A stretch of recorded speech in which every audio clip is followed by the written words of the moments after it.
Bom, vamos seguir para a próxima notícia, Renato. Próxima notícia, a gente traz um assunto que a gente já comentou, tá, dentro do Journal, mas acho que é interessante fazer uma análise um pouco mais aprofundada. Tá? A notícia é do Valor Econômico e o título: Para a Avianca Brasil, proposta da Azul é inviável. Essa notícia, Renato, fala de uma nova proposta que a Azul fez, lembrando que no Journal a gente já falou sobre esse imbróglio todo da Avianca. A Avianca está em recuperação judicial, está quebrando, vai vender seus ativos.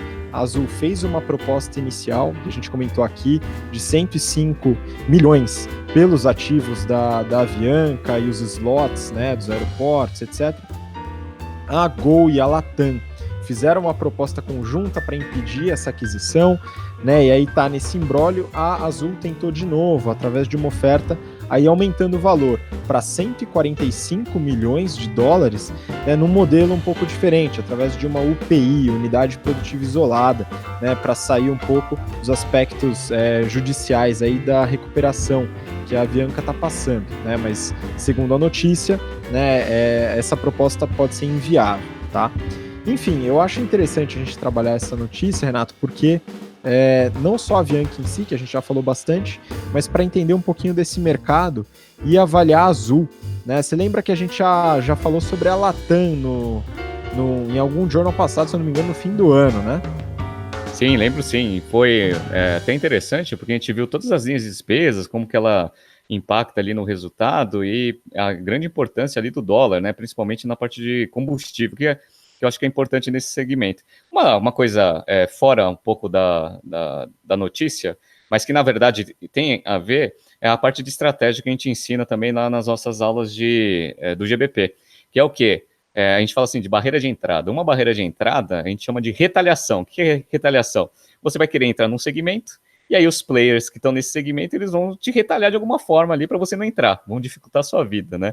Aí eu relembrei que quando a Azul começou a operar, Latam, que na época era TAM, e Gol, começaram a baixar o preço das rotas que tinham minimamente intersecção. O que é isso? É para fazer a Azul dar uma sangradinha, né? Fala assim, ó, você vai ganhar mercado, mas não vai ganhar muito não, né? Vai sofrer.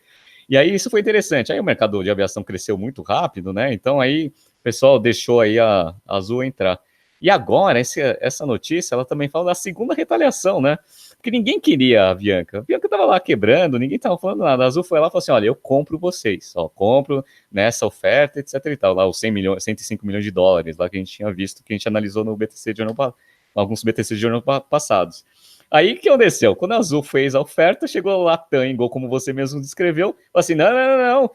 A gente também está interessado tal, e agora estão dificultando pra caramba. Ou seja, não querem deixar a Azul comprar esses slots, terem esses ativos para ganhar mercado. Uma desgraça, né?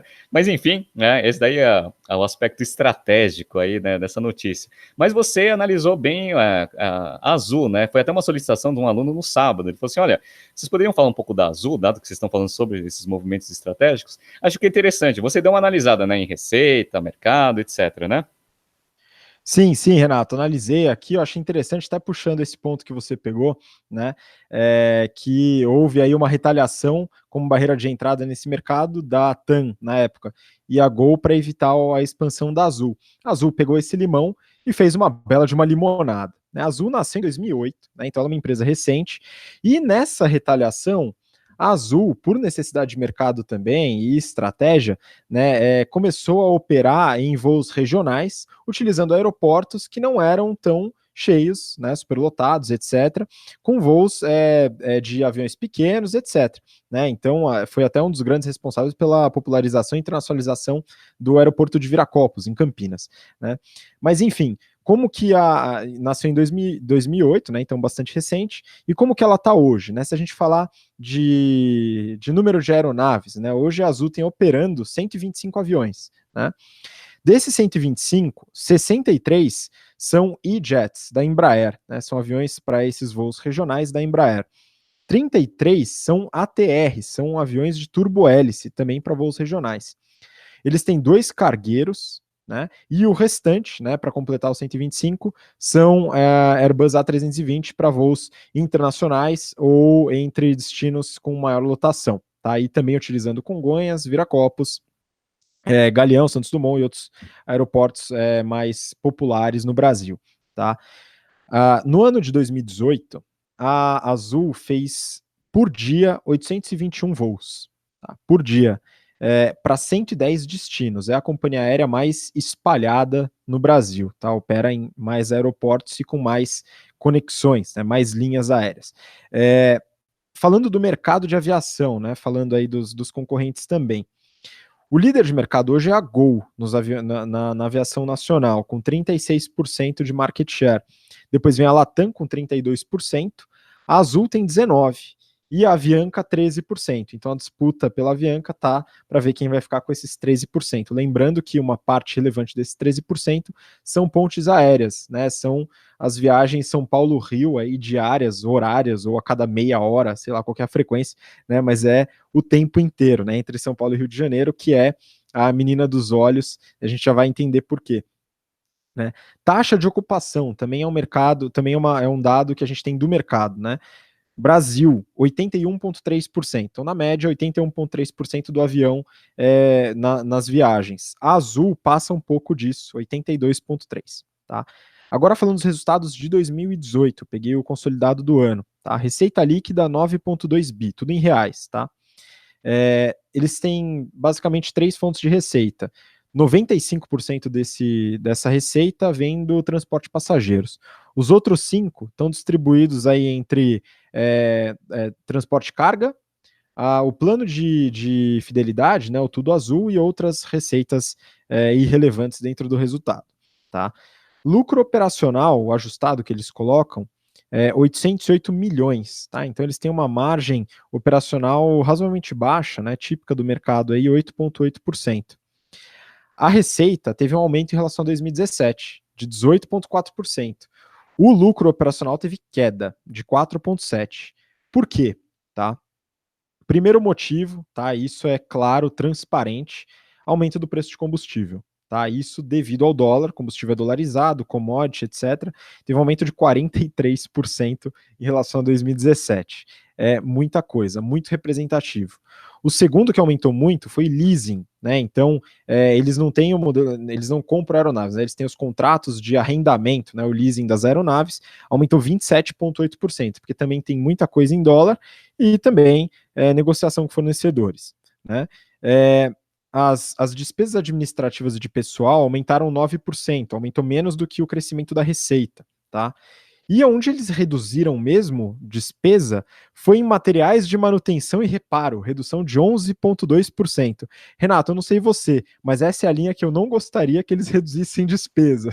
Você tá louco, cara. Com essa informação agora, já tô mudando minha passagem da Azul lá, vou pra Gol mesmo, né? Pô, essa linha não pode reduzir de jeito nenhum, pelo amor de Deus. Cara.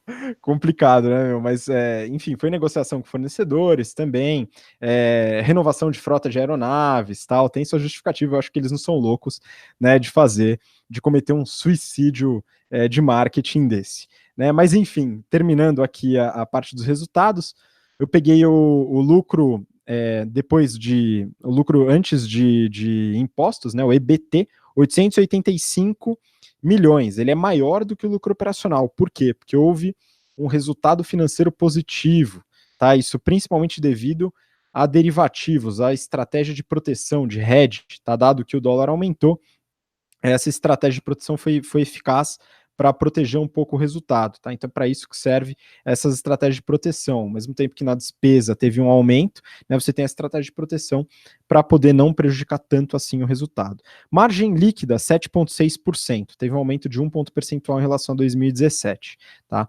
E aí, Renato, acho interessante aqui, a gente já falou sobre isso na avaliação da Latam, tá? As companhias aéreas têm algumas métricas específicas que avaliam o resultado com um pouco mais de profundidade no aspecto operacional, de eficiência, né? Eles têm uma métrica que chama ASK, Available Seat Kilometers, que significa o quê? A quantidade de assentos vezes a distância percorrida, tá? Basicamente isso. E aí a gente consegue observar receita por ASK, ou seja, a receita dividida pelo número de assentos vezes a distância e o custo pelo ASK. Tá? O que, que isso indica para a gente? Né? Indica receita e custo relacionados à ocupação e à distância percorrida. né? E aí, nesse caso, a gente tem métricas muito diferentes, né? Valores muito diferentes, né? Porque a receita por ASK em 2018 foi de 31,36 centavos, tá? Então esse número é assim mesmo, né? Isso daí quer dizer o quê? Né? Que foram 31 centavos por assento por quilômetro rodado. Tá, então beleza. O custo, a gente tem que relacionar com o custo, né? O custo por SK foi de 28,60 centavos. Né? E aí, claro, dá para você dividir em relação a combustível, leasing, etc. Né? E aí, o resultado, ou seja, a receita menos o custo por SK, deu 2 centavos e 76, 2,76 centavos. Né? E teve uma redução de 2017 de 17,8%, né? Também relacionado a aumento de combustível principalmente, né? Porque as outras despesas tiveram redução por ASK, tanto despesa operacional como despesa administrativa, tá? Então eles fizeram uma certa reestruturação, conseguiram reduzir custo, e uma outra métrica que é usada bastante é o custo por ASK ex-fuel, ou seja, sem contar combustível, mostrando aí nesse caso, né, eles tiveram uma redução de custo por ASK sem contar combustível de 2,4% em relação a 2017, ou seja, eles aumentaram a eficiência em relação a 2017, tá? Então, essas métricas são importantes por quê? Porque ela não pega só a receita, ela associa a receita com taxa de ocupação e também com tarifa média por passageiro, né, que aumentou em relação a 2017. Era de em torno de R$ 360, hoje está R$ 377, tarifa média por passageiro. Tá? Para finalizar os dados, alavancagem. A empresa está razoavelmente alavancada, né? Dívida líquida por EBITDA 4,2, né? Aí eles divulgam no resultado oficial, né, no site RI, o perfil da dívida. A grande parte da dívida ela vence depois de 2023, então tem um perfil de longo prazo, apesar de uma parte relevante vencer em 2020, tá? E eles também falam do custo médio da dívida, então isso é importante, porque a gente fala de dívida, alavancagem, etc., mas o importante é que essa dívida gera um custo, né, que são os juros aí da dívida que você coloca, né, ou o custo de capital interno, né, e o custo médio da dívida em reais, né, dívida em reais 6,8%, né, um pouquinho acima da taxa Selic, e custo médio da dívida em dólar 5,3%.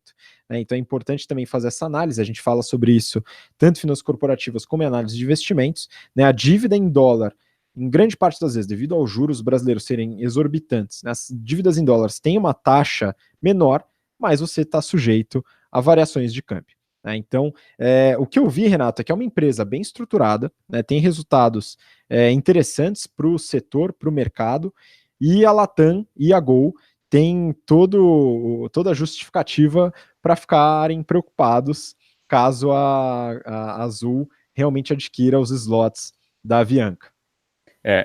Isso daí é uma coisa bem interessante, né? Porque esse mercado é muito concentrado, né? Por isso que os preços das passagens aqui no Brasil eles são um absurdo.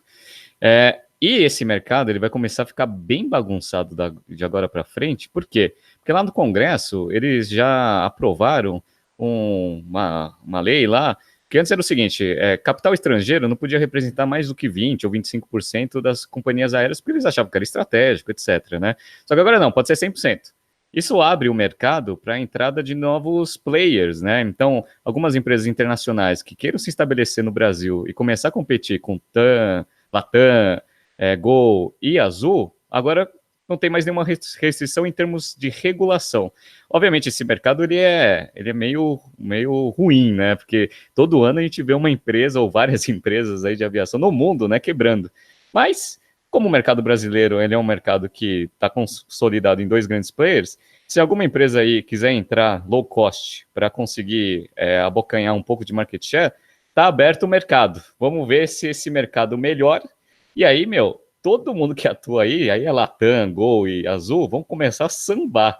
Por quê? Porque tem umas empresas muito boas, inclusive, né, não sei se você chegou a ver lá no Reino Unido, né, tem a famosa EasyJet, e tem a Ryanair, né, que são duas companhias que trabalham com um preço de tarifa assim baixíssimo, mas com uma eficiência operacional absurda. Tanto é que o ROIC da Ryanair, se eu não me engano, é o maior ROIC das empresas de aviação europeias, né? Então, se uma dessas começar a entrar, a gente vai começar aí, São Paulo, Rio de Janeiro, R$ 50, né? Vamos ver se isso daí acontece, né? Brincadeira. Não, isso é importante, né? E quando você fala da EasyJet e tal, eles têm resultado por ASK muito altos, né? Então é isso que a Azul buscou fazer e conseguiu fazer, né? Por isso teve esse crescimento de receita por ASK, né? Que é relevante. O que é relevante para você aumentar essa receita? Primeiro, o maior número de assentos por aeronave, né? Então você consegue otimizar isso. Segundo, aumento do ticket médio. E terceiro, a quantidade de passageiros pagantes, né, por aeronave, que vai dar a taxa de ocupação, né? Então, quanto mais ocupado, maior o número de assentos, né, e maior o ticket médio, você consegue essa otimização, né, dentro dessas companhias. A Azul fez isso muito bem aí no ano de 2018, então parabéns aí para os executivos, pessoal da operação aí, que o pessoal acho que fez um bom trabalho aí dentro da Azul.